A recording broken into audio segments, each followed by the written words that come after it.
প্রিয় দর্শক, আসসালামু আলাইকুম। নতুন আরো একটা রেসিপি নিয়ে আবারও আপনাদের মাঝে হাজির হয়েছি। আজ আমি আপনাদেরকে তৈরি করে দেখাবো যশোরের আঞ্চলিক একটা রেসিপি, নারিকেলের দুধ দিয়ে ডিম আমড়া রান্না বা ডিম আমড়ার কুরমাও এটাকে বলতে পারেন। তাহলে চলুন দেখে নিয়ে আমার আজকের রেসিপি।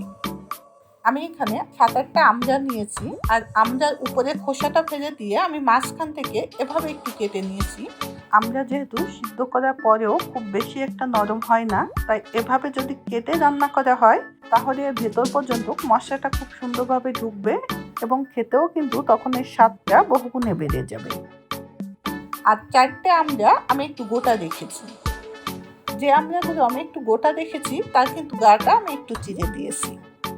আমি এই যে 4-5টা আমড়া একটু গোটা রেখেছি, এটা শুধুমাত্র দেখার সৌন্দর্যের জন্য আমি এরকম রেখেছি। আর এর সঙ্গে আমি এখানে সিদ্ধ ডিম নিয়েছি 5টা। এখন আমি রান্নাতে চলে যাচ্ছি। ডিম আমড়াটা রান্না করার জন্য আমি একটা প্যানের ভেতরে সয়াবিন তেল নিয়ে নিচ্ছি 2 টেবিল চামচ। এখন তেলটা হালকা একটু গরম হওয়া পর্যন্ত আমি অপেক্ষা করছি।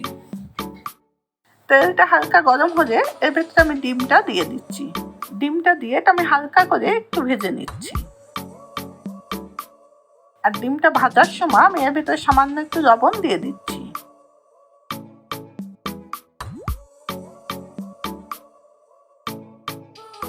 ডিমটাকে হালকা একটু ভেজে এখন আমি এটা উঠিয়ে নিচ্ছি। এবার ওই তেলের ভেতরে আমি কিছু গোটা মশলা দিয়ে দিচ্ছি। এর ভেতরে একটা তেজপাতা আমি দিয়ে দিচ্ছি 3-4টা সবুজ এলাচ, 3-4টা দিয়ে দিচ্ছি লবঙ্গ, আর তার সঙ্গে ছোট ছোট 4-5 টুকরা দিয়ে দিচ্ছি দারুচিনি। এবার মশলাটা হালকা একটু ভেজে নিতে হবে, যত সময় না মশলার থেকে ভাজার সুন্দর একটা ঘ্রাণ বের হচ্ছে। একটু ভেজে নিয়ে ভেতরে পেঁয়াজ বাটা দিয়ে দিচ্ছি 2 টেবিল চামচ। পেঁয়াজটা দিয়ে আমি কয়েক সেকেন্ড একটু কষিয়ে নিচ্ছি। একটু কষিয়ে নিয়ে এখন জিরা বাটা দিয়ে দিচ্ছি 1/2 টেবিল চামচ। আর এর ভেতরে আমি 1/2 টেবিল চামচ রসুন বাটাও দিয়ে দিয়েছি। এবার মশলাটা আমি কিছু সময় একটু কষিয়ে নিচ্ছি। মশলাটা কষানোর জন্য আমি এর ভিতরে সামান্য একটু নারিকেলের দুধ দিয়ে দিচ্ছি। এই রান্নাতে আমি কোনো প্রকার পানি ব্যবহার করব না, আমি সম্পূর্ণ নারিকেলের দুধ দিয়ে রান্নাটা করব।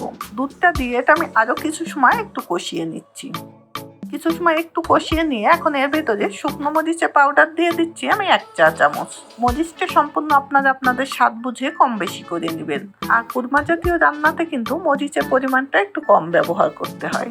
এখন এর ভেতরে গরম মশলা পাউডার দিয়ে দিচ্ছি 1/2 চা চামচ। এবার এর ভেতরে ধনিয়া পাউডার দিয়ে দিচ্ছি 1/2 চা চামচ। এবার এই মশলাগুলো আমি খুব ভালোভাবে একটু কষিয়ে নিচ্ছি। মশলাটা একটু মিশিয়ে নিয়ে এখন এর ভেতরে লবণ দিয়ে দিচ্ছি পরিমাণ মতো। এখন এই মশলাটাকে আমি 3-4 বার অল্প অল্প করে দুধ দিয়ে ভালো করে একটু কষিয়ে নিচ্ছি। যত ভালোভাবে মশলাটা কষানো হবে এর স্বাদ কিন্তু ততটাই ভালো হবে।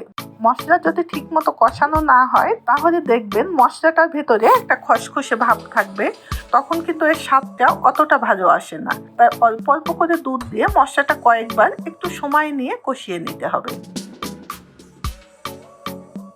4-5 মিনিট সময় ধরে মশলাটা আমি খুব ভালোভাবে কষিয়ে নিয়েছি।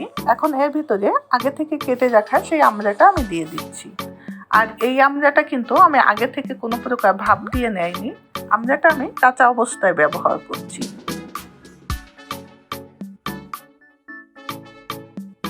এখন একটা ঢাকনা দিয়ে ঢেকে দিচ্ছি এবং অপেক্ষা করছি 2-3 মিনিট। 3 মিনিট পর আমি ফিরে এসেছি। এখন এই আমড়াটাকে আমি কিছু সময় একটু কষিয়ে নিচ্ছি।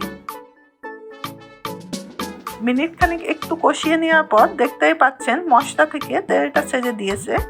এখন এর ভেতরে আমড়াটা সিদ্ধ হওয়ার জন্য আমি নারিকেলের দুধ দিয়ে দিচ্ছি মেজারমেন্ট কাপের 2 কাপ।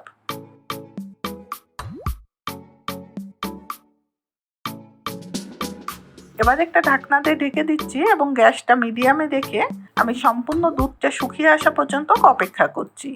তবে এর মাঝে কয়েকবার এসে কিন্তু একটু নেড়ে দিতে হবে, তা না হলে এটা আবার নিচ থেকে দ্রুত ধরে যাবে, আর তখন কিন্তু এর অরিজিনাল স্বাদটা আপনারা পাবেন না। বেশ 4-5 মিনিট পর আমি ফিরে এসেছি। এখন দেখতেই পাচ্ছেন নারকেলের দুধটা প্রায় শুকিয়ে এসেছে। এখন আবারও এটা একটু নেড়ে দিয়ে আমি আবারও ঢাকনা দিয়ে ঢেকে দিচ্ছি এবং অপেক্ষা করছি আরো 2 থেকে 3 মিনিট।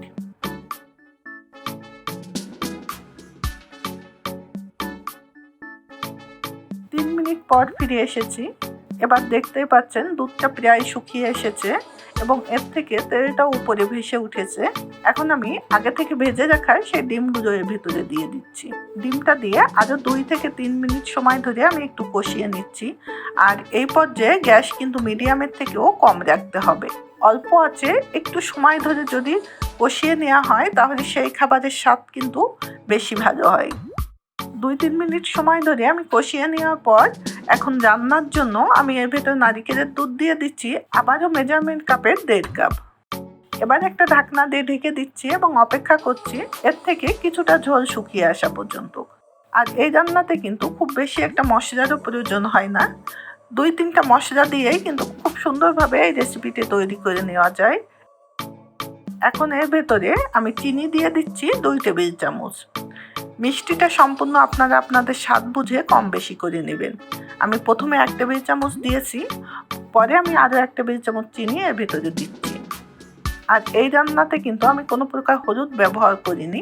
আপনারা চাইলে কিছুটা হলুদ এখানে ব্যবহার করতে পারেন। এখন একটু চেক করে দেখে নিচ্ছি টক ঝাল মিষ্টিটা ঠিক আছে কিনা। যেহেতু আমরা তাই কিছুটা টক ভাব কিন্তু এর ভিতরে থাকবে, এর জন্য চিনিটা কিন্তু একটু বেশি করে ব্যবহার করতে হয়। 3 মিনিট পর আমি ফিরে এসেছি। এবার আমি এর ভেতরে 4-5টা কাঁচামরিচ দিয়ে দিচ্ছি। মরিচটা দিয়ে আবারও ঢাকনা দিয়ে ঢেকে দিচ্ছি এবং অপেক্ষা করছি আরও কিছুটা ঝোল কমে তেলটা ভেসে ওঠা পর্যন্ত। 2-3 মিনিট পর আমি ফিরে এসেছি। এখন দেখতেই পাচ্ছেন ঝোলটা অনেকটা কম হয়ে এসেছে এবং তেলটাও উপরে ভেসে উঠেছে। আর এটা দেখতে কিন্তু খুবই লোভনীয় মনে হচ্ছে। ঝোলটা আমি এরকম থাকা অবস্থায় গ্যাসটা বন্ধ করে দিচ্ছি। এটা ঠান্ডা হওয়ার পর আরও কিছুটা ঝোল টেনে আসবে। এখন একটা ঢাকনা দিয়ে আমি আরও 5 থেকে 7 মিনিট এভাবে একটু ঢেকে রাখছি। আর এটা খেতে কিন্তু অনেকটাই কুরমার মতো হয়, তাই আপনারা এটাকে ডিম আমরা কুরমাও বলতে পারেন। আর এটা খেতে কিন্তু অসম্ভব মজার হয়। আপনার বাসায় একবারের জন্য হলেও এটা ট্রাই করে দেখতে পারেন। অনেকেই কিন্তু বুঝতেই পারবে না যে এটা আমড়া দিয়ে রান্না করা এত মজার একটা খাবার। তো আজকের মতো রেসিপিটা এখানেই শেষ করছি। আবারও দেখা হবে ইনশাআল্লাহ নতুন কোনো রেসিপির সঙ্গে।